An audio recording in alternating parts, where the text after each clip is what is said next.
So, good morning guys. Andito kami ngayon sa bahay ng aking kapatid. Inayos na namin.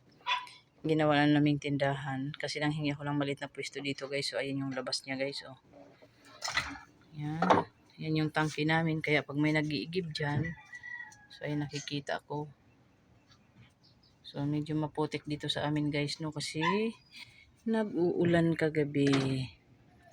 Maliit lang naman or kakaunti lang yung bahay dito sa aming lugar. Yan. May mga bahay dyan, ilang piraso. Ayan, dito rin sa area na yan. Ayan, kakaunti lang yung bahay. Kung nakita nyo, walang bahay na magaganda dito guys kasi bawal po dito ang magpaganda ng bahay. Nagagalit yung mga gwardya. So yan, nagbisi-bisihan pa kami ngayon guys. So, si partner lang pala, hindi pala ako kasali sa pagkabisi. Ayan, ayan, maliit na ano ito, maliit. Mga fast moving items lang ang i-display muna dito sa ngayon.